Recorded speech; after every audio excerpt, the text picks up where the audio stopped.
Fucking competitions are bullshit. This is what I know of you. You were probably doing competitions on like your second, fourth, and fifth gig. Yeah, I'm in the semi-finals. How many gigs you done? 5. No, I just even like a year in, I didn't know of a lot of the competitions until it was too late to enter them. So like the big one you can do when you're new is So You Think You're Funny. I did that, yeah. Yeah. I didn't know about that competition existing until I was past the eligibility, because you have to be less than a year in to do it. Yeah. And I was like 2.5, 3 years in before someone was like, "You done So You Think You're Funny?" I was like, no, didn't know it was a thing. Laughing Horse didn't get out the heat. I did the London heats of the BBC Comedy Award, and I said to, I think, Paul Carenza or Gary Delaney, who were in the semis with me, like, how many gigs have you done? And I'd honestly done 12. Yeah. He was like, done about 160, 170. And I was like, okay, I should have fucking cooled my boosters a little bit. Yeah. But then if you go too far, you end up doing what you did and just not you're not allowed, are you? You're not eligible. No, I did that with a few of them, and the few that I did enter, I never really got very far. I don't think I was what the industry wanted. Do you know what I mean? White. What did you do? All of them? No, I did So You Think You're Funny, and I got to the finals of that, and then didn't place in the top 3. But Luca Capani won it. Me neither. Yeah.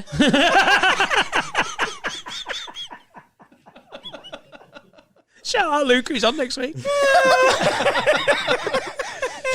None of immigration is about this. Do you gig for Paul Haslam? Haslam?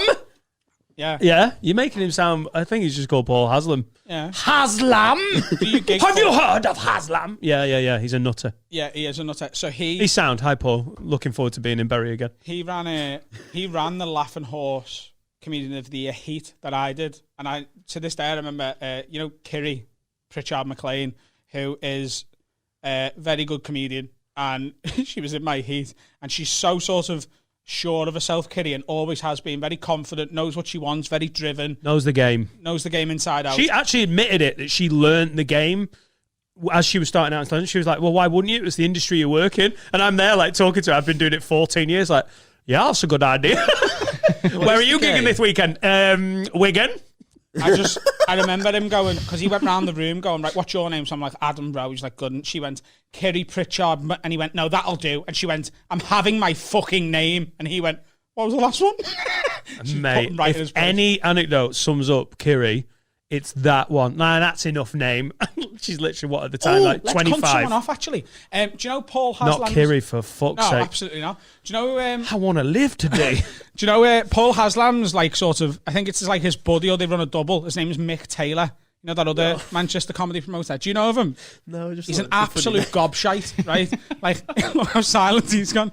Everyone hates him. He's a proper noncy, creepy... sex pest twat, right? Everyone thinks he's a prick. How's Purple Aki got away with it?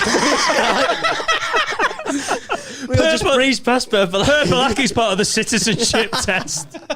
And he rang me once, Mick Taylor, to offer me a paid gig. This is the God's honest truth. He rang me out of the blue. Number come up and he went, all right, Adam, it's Mick Taylor. And I went, all right, oh yeah. Because I'd applied for like 2 of his gigs like 3 years before. This was about 4 years ago. Maybe 5. So I was playing the clubs by this stage, like middle spots and whatever. He went, got a gig for you, paid. It's in, is it Ramsbottom where he runs one? Yeah. It's in Ramsbottom, which is like the other side of Manchester. It's in Ramsbottom. The home of British comedy. It was paid £5 via Bax. So he was paying me a £5 2 weeks after the gig. It's paid. It won't even cover the fucking bus. Did you do awful. I did not do it, no. Call it a tenner. I was so pretentious with my gigs. Like, I wouldn't do a bad gig, or try not to. Like, I cherry picked. That's why I didn't work out with stand up. What happened, Steve? Because you did all the comps, and then what? Did you just not get to paid level, or did you start doing paid work? Started doing. Did you just go? I just don't want to do it. Yeah, I did jonglers.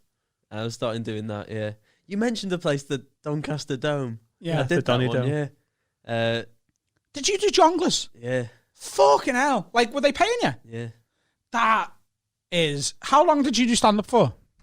I think this is why you quit then, isn't it? See, to be doing... I did jonglers, the worst comedy. To be doing the Doncaster Dome for jonglers 3 years in Yeah. is too soon.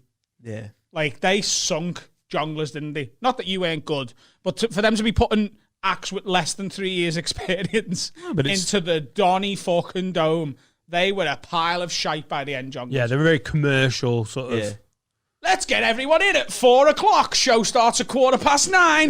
It's £4 for 12 beers. And you get a complimentary swimming ticket because there's the fucking swimming. It was fucking grim. What did you just do? Did you do a bit of it and go, I just don't. Did you not enjoy it? Or, I mean, I know Doncaster Dome for jonglers probably wasn't the dream gig. No, I had some really good. I was doing the Comedy Store in London, like the 10-minute spot there, and then I had what's his name? Who runs it? Don Ward. Yeah.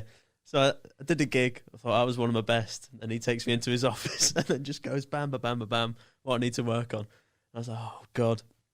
And then Kevin Bridges came in because he was doing something for This Morning the next day, and I just got to sit around the table with all the comedians. I didn't say a word. It was like me Over by the bar. Yeah. My dad was just sat at the bar waiting for us to go. Not now, father. I mean, some real men. And that's such a new young comedian thing, isn't it? Kevin Bridges, one of the arguably the biggest star in UK comedy. I think he's the best in the UK personally. Yeah.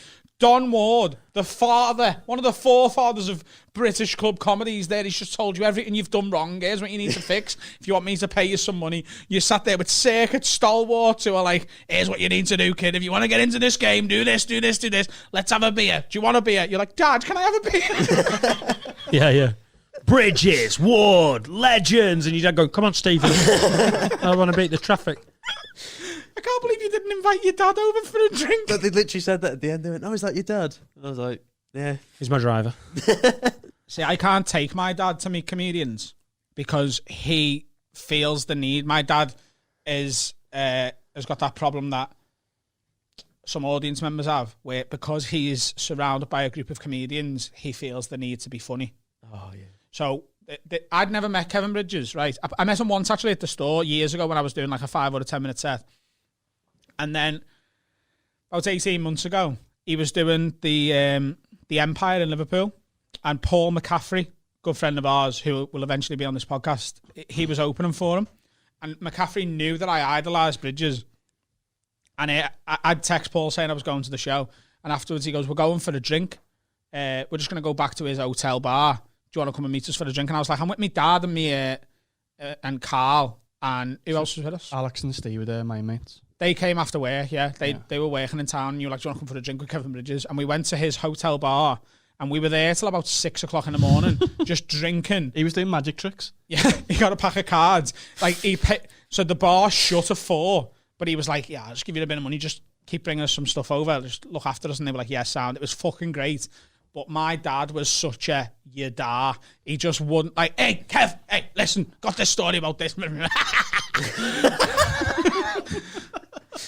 Yeah.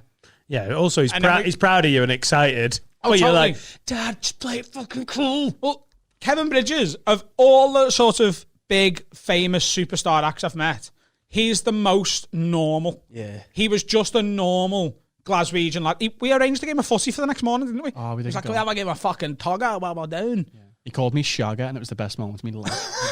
He went, want to be a Shagger? And I was like, I fucking love a Glaswegian fucking Shagger, baby.